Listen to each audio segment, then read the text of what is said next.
Oke, salam dan salam sejahtera. Dan ulasan saya adalah berkenaan dengan kenyataan yang dikeluarkan oleh Wan Saiful, yang mana menyifatkan kerajaan akan tumbang sendiri.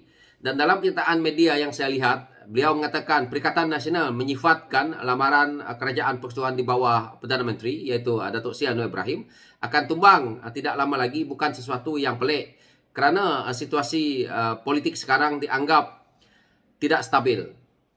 Dan saya lihat dalam kenyataan yang dikeluarkan di media sosial beliau, yang mana beliau mengatakan bahawa dari hari itu lagi dah cakap, kalau gagal jaga rumah tangga sendiri, tak payahlah nak salahkan orang lain. Tak ada sesiapa ganggu pun, asyik duk bergaduh sesama sendiri sahaja. Lepas tu cuba salahkan orang lain. Bab jaga rakyat memang dah lama gagal. Sekarang jaga keluarga sendiri pun gagal. Ini adalah kenyataan yang dikeluarkan oleh Wan Saiful di media sosial beliau sendiri. So, saya nak beritahu dekat Wan Saiful, beginilah. Kalaulah kerajaan yang ada hari ini bertahan sampai 5 tahun, jika Wan Saiful didapati bersalah isu jana wibawa, maka selamat jalanlah dunia politik kamu. Kerana seorang penyenayah tak boleh nak jadi ahli politik selepas ini. Jadi pandai-pandailah. Itu saya nak pesan yang pertama tu. Yang kedua, daripada isu nak mengatakan bahawa jaga rakyat dah lama gagal, Wan Saiful kena ingat, kamu jaga PTPTN makan gaji buta, tak ada apa. Bukan nampak dekat PTPTN tu yang untuk kebaikan sebenarnya. Jadi atas mulut bolehlah Wan Saiful bohong dengan rakyat. Lepas tu yang ketiga, kerajaan pimpinan Tan Sri Muhyiddin Yassin lah yang paling gagal sekali dalam Malaysia ni. Mungkin dalam dunia lah. Kerana dia kata jaga rakyat. Lepas itu satu persatu rakyat kena angkat bendera putih. Yang menjadi isu sangat apabila pengeluaran KWSP itu. Akhirnya seolah-olah itu adalah hak mutlak kerajaan. Padahal duit rakyat sendiri. Itu bukan bantu rakyat, itu duit rakyat. Jadi Tan Sri Muhyiddin Yassin waktu itu dah gagal. Dah gagal bersama dengan Wan Saiful yang ada dalam kerajaan, yang mereka waktu itu sibuk merompak duit rakyat ni, sibuk ambil komisen daripada kontrak.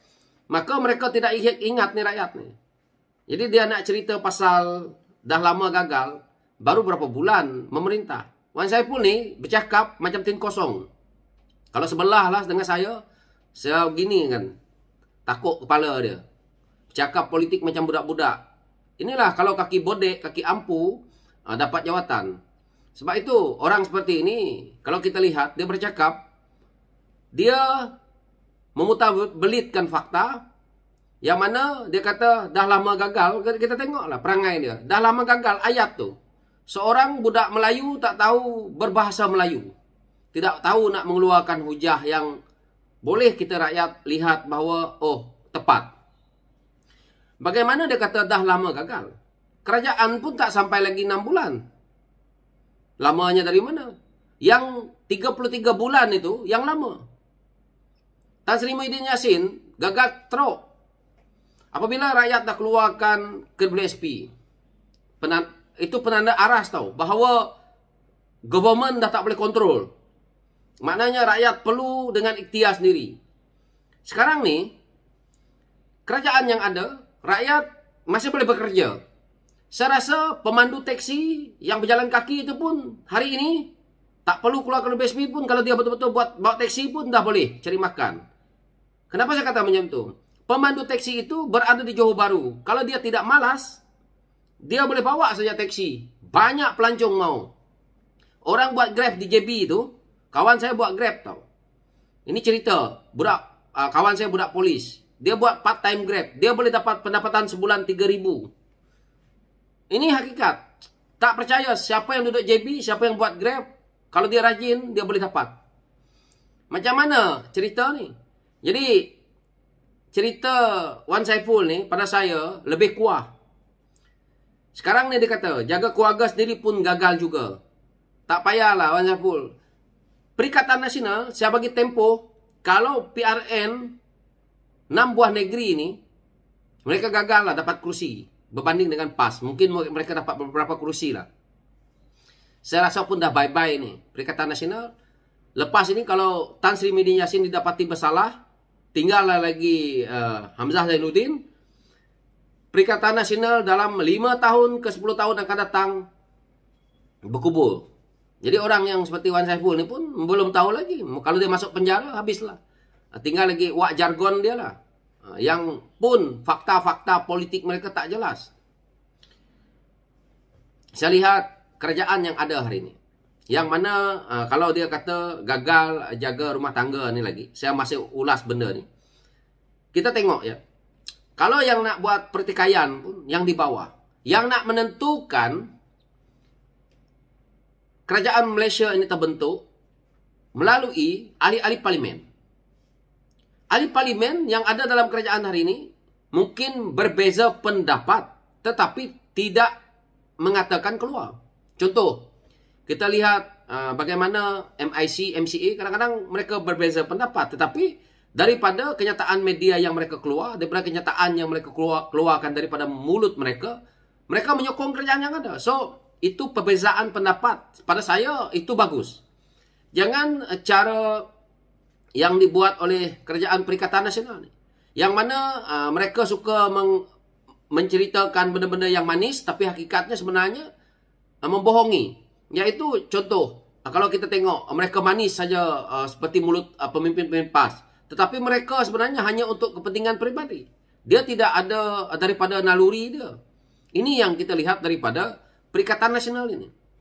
Apa yang bagus dalam kerajaan hari ini? Terbuka. Yang mana kerajaan, sesama kerajaan, mereka boleh berbahas di parlimen pun, bertekak. Seperti mana kita lihat, Kasiong macam mana dia sampai angkat telur, mempertikaikan soal isu telur. Itu bagus.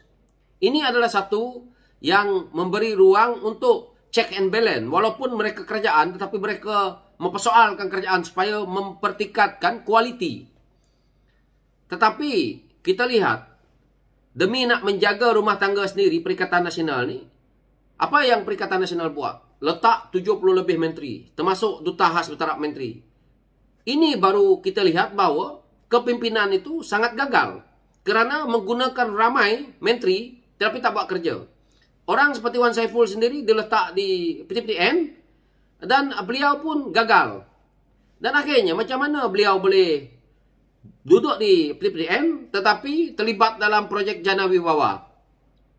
Jagalah budak yang pinjam PTPTN ni dan nguruskan PTPTN itu dengan baik. Kenapa tiba-tiba boleh terlibat dengan Jana Wibawa? Jelas menunjukkan bahawa mereka-mereka ini menggunakan jawatan waktu mereka berkuasa untuk kepentingan pribadi. Kita lihat, jelas kan? Wan Saiful duduk jaga PTPTN. Lepas itu terlibat dengan projek Jana Wibawa. Macam mana tu? Ini lagi parah. Jadi banyak isu yang pada saya, yang dikeluarkan oleh Wan Saiful ni, merepek. Dia bercakap atas mulut saja. Saya pun tak tahu. Macam mana ahli parlimen Tasik Gelugur ni, Tasik Gelugur tak ada orang lain ke yang nak diangkat? Angkat budak yang pada saya, mungkinlah kerana rakyat waktu tu terpengaruh dengan duit yang banyak diletak di sana. Lepas ini, dia kata kerajaan akan tumbang dengan sendiri. Wan Saiful jangan mimpi ya. Saya beritahu, kamu orang dulu boleh jadi kerajaan tu disebabkan Tun tu letak jawatan. Jawatan Perdana Menteri ini, kalau orang itu tak letak jawatan, tidak semudah itu kerajaan nak tumbang. Sekarang ni, Datuk Seri Anwar Ibrahim ada kuasa Perdana Menteri. Seperti mana Tan Sri Muhyiddin Yassin, tidak semudah itu. Tan Sri Muhyiddin Yassin dipaksa letak jawatan, dipaksa oleh rakyat waktu itu, tak mau letak. Akhirnya, apabila terang benderang dah, Presiden UMNO yang jadi timbalan Perdana Menteri hari ini kata, kami 10 orang tarik sokongan. Barulah Tan Sri Muhyiddin Yassin tergedek-gedek pening kepala. Letaklah jawatan. Itu je. Jadi hari ini, kalau kerajaan yang ada, katakan UMNO Barisan Nasional 30 kerusi, letak, kata mereka tarik sokongan. Masih ada lagi. Dan Perdana Menteri belum letak jawatan tau. Jadi saya percaya parti yang ada tetap akan terus menyokong. Ini dia punya teori dia. Dan kalaupun dalam waktu terdekat Wan Saiful kata kerajaan ini nak tumbang, kuasa Perdana Menteri boleh memohon kepada Yang di-Pertuan Agong pertimbangan untuk bubarkan parlimen. Saya senang. Saya Datuk Seri Anwar Ibrahim itu kami punya ketua, Presiden PKR. Dan tentu berbincang dengan akar umbi.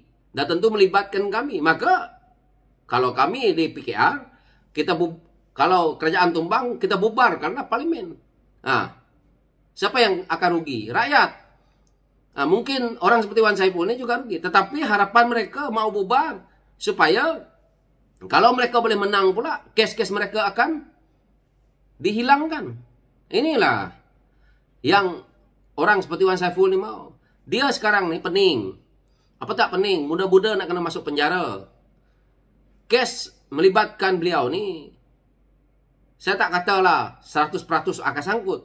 Tetapi bolehlah. Kalau kita letaklah grade dia kepada 65% pun, Wan Saiful dah menggigil tu. Lepas ni duduk dalam penjara bukan sekejap. Duduk penjara tak payah banyak lah. 5 tahun pun dah cukup. Kalau duduk dalam penjara 5 tahun, orang seperti Wan Saiful ni, kalau dia keluar pun, dah tak boleh jadi ahli politik. Apalagi kalau disabitkan dengan denda. Dah bankrupt pula. Tapi saya rasa untuk dia nak mencari makan di dunia luar, tak ada masalah lah. Karena orang yang bijak menipu ni, dia akan pandai lah cari duit dekat luar tu. Tapi inilah hasilnya. Kalau dia nak jadi pemimpin negara, dia merosakkan negara lah. Kalau orang-orang seperti Wan Saiful ni jadi pemimpin negara, habis lingkuplah negara. Pemimpin kecil pun baru saja duduk dalam kerajaan. Beliau bukan menang waktu duduk dalam kerajaan. Macam mana beliau cuma pengurusi PTPN? Macam mana beliau boleh terbabit dengan kes-kes macam ni? Apalagi kalau dia jadi YB. Apalagi kalau dia hari itu jadi ahli parlimen. Berapa banyak lagi dia nak buat? Ini pemimpin yang diletak ke kanan saja dalam parti waktu itu, ketua penerangan mereka, dan dia dah boleh membuat kerja seperti ini. Umpama Wan Saiful ni jawatan dia seperti kami-kami ini je dalam parti. Tetapi macam mana dia boleh terlibat dengan perkara-perkara yang besar seperti ini? Kenapa kami tak ada pun yang macam tu dulu? Kerajaan Pakatan Harapan Tumbang tak ada satu pun yang didakwa. Jadi inilah hari ini kalau mereka kata dendam politik dan berbagai-bagai. Coba kalau Pakatan Harapan tu ada kes mahkamah. Bukan kes mahkamah, ada buat rasuah lah waktu itu. Saya rasa ramai dah kena dakwa itu ni. Kenapa saya kata seperti itu? Hasad dengki mereka yang ada dalam kerajaan Tan Sri Muhyiddin Yassin itu sangat tebal. Buktinya jelas. Peruntukan pihak pembangkang tak dibagi. Tapi hari ini petikai. Hak mereka. Jawablah di akhirat. Kepala toya ke orang. Korang buat orang boleh, orang lain buat tak boleh. Tapi dalam isu ini juga, saya sebenarnya tidak setuju. Bagi saja kepada pihak pembangkang karena untuk rakyat, pembangunan di kawasan. Cuma kalau nak buat MOU itu betul lah. Supaya mereka tidak salah gunakan peruntukan untuk rakyat itu. Karena orang PN ni bukan boleh percaya. Penipu semua tu yang ahli parlimen mereka ni. Ahli parlimennya adun ni semua tu. Pembelit. Mereka sekarang ni pening. Kalau ada peruntukan daripada kerajaan, mereka nak songlap lah ni. Tak payahlah. Bukan 2-3 hari saya tengok politik ni. Cuma Wan Saiful ni lah kaki bodek. Nak cerita panjang-panjang. Saya tak nak ulas panjang-panjang. So, itu pencerahan saya berkenaan dengan isu yang mana Wan Saiful ini yang begitu kemaruk. Yang mengatakan bahawa kerajaan akan tumbang sendiri dalam waktu terdekat. Tak payah mimpi lah. Kau sabar. Saya harap mahkamah tu percepatkan kes dia. Kalau tak bersalah, baguslah. Kalau bersalah, saya bertepuk tangan. Kau masuklah dalam. So, sekian. Terima kasih. Thank you.